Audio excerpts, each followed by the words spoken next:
Good morning, principals. I'm sorry I couldn't be there with you this morning, but I'm glad to join you virtually. I'm going to spend just a few minutes giving you an update on our textbooks in the district.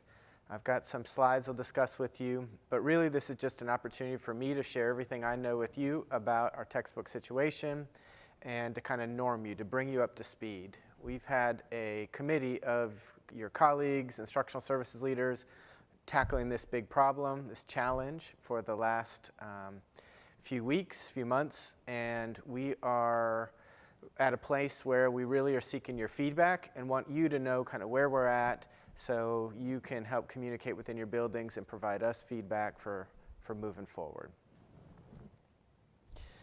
So first I want to start with the budget. We have two funding streams that pay for textbooks in the district. First, we get state funds. Those state funds come in at about an average of $2 to $2.5 million a year.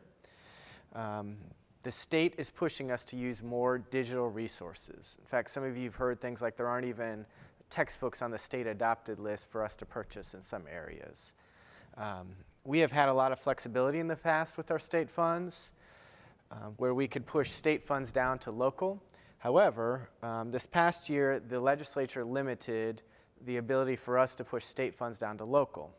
Our local funding, we have about $500,000 annually in local textbook funds. We don't have really strings attached to how we spend that money. Versus the state funds, there are some tight restrictions on how we can what we can actually purchase with that money.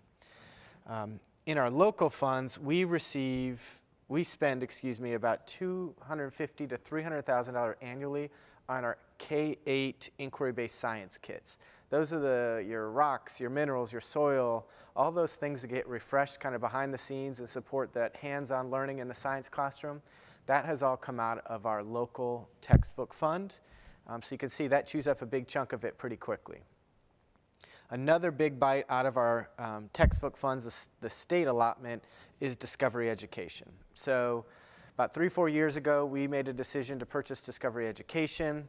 We made 4 payments over a 3-year period. So we had some leftover funds at the end of a fiscal year. We made the first about $600,000 payment then, and then we quickly turned around and made year 2's payment of $600,000. So we used Discovery Ed now for 3 years, but we're looking at refreshing it, renewing our agreement to continue forward, but it would be about $800,000 a year for us to renew it. Now that touches science, ELA, math, multiple levels. We would not be able to purchase textbooks or resources for this per student cost of what we're getting Discovery Ed. We get Discovery Ed for about under $10 per student that's using it. We would never get a textbook or anything like that for about that price. We do have some new data that we're going to use, usage statistics on what folks are using within Discovery Ed to really try to evaluate if we can do like an a la carte purchase with Discovery Ed.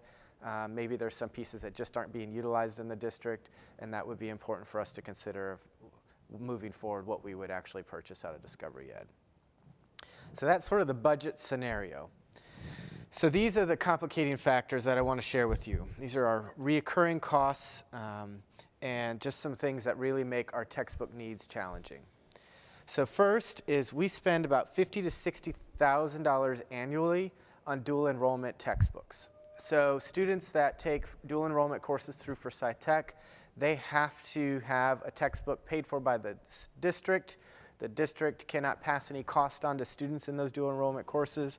So that's about $50,000 to $60,000 every year. Then we've had new math standards 2 years ago, and we have not had a standards aligned resource for K-8 math for quite some time. In fact, there are other districts that have had 2 math textbook adoptions since we've had 1. And so that is a big challenge for us. Just for perspective, just to do a K-5 elementary math adoption, you're looking at about $2.3, $2.5 million. So if you think back to our state allotment of $2 to $2.5 million a year, that would chew up that money quite quickly. It would be gone. Another complicating factor is when we make a decision as a district to add new courses. So an example might be We offer biology at the Career Center. We have a process where, let's say, Mount Tabor wants to add a section of biology at Mount Tabor. They've done their homework, and they feel like there are about maybe 30 kids at Mount Tabor that would choose to take AP biology, but can't make it to the Career Center for whatever reason. And so they would not hurt their enrollment at the Career Center, but would actually add 30 kids enrolled into AP biology. We go through the rigorous process, make a decision to add AP biology at Mount Tabor. We have to purchase textbooks to go along with that. So that happens for a handful of classes at a few $1,000s here or there per course every year. So that's something else that comes out annually.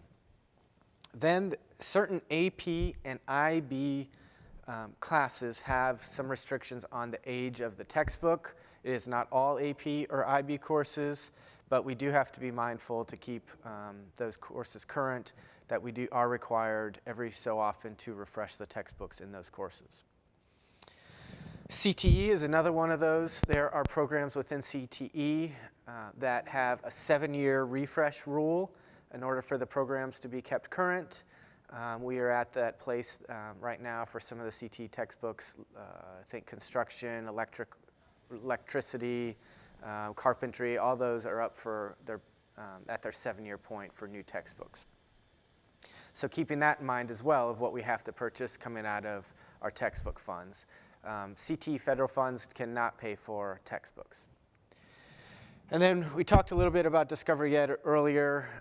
Quite frankly, we cannot purchase anything else for as inexpensively per student as what we're getting Discovery Ed, because it does touch on such a wide swath of students and multiple content areas. But we are reviewing that to be able to make the best, most informed decision to put tools, resources in our students' hands. So one of the things that we've done is we have completed a textbook audit.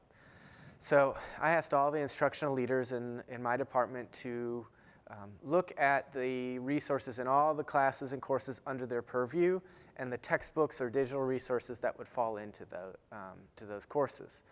We have approximately 200, closer to 175 different textbooks or digital resources that we have in the district.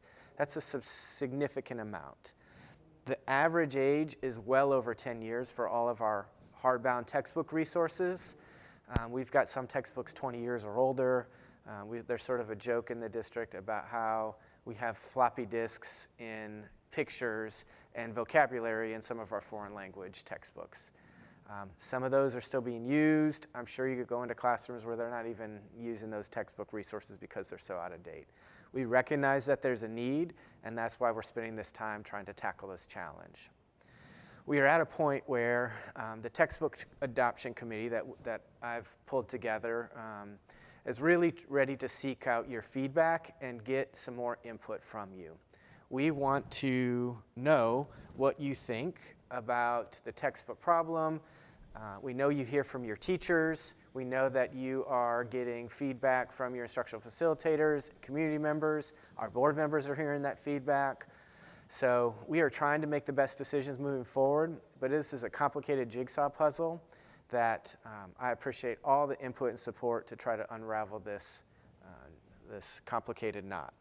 So I will email you all this link so that you have it and can click on it rather than trying to type it down now. I look forward to your feedback. We're just basically trying to get some next steps for what we can do to move forward and trying to get some resources in folks' hands.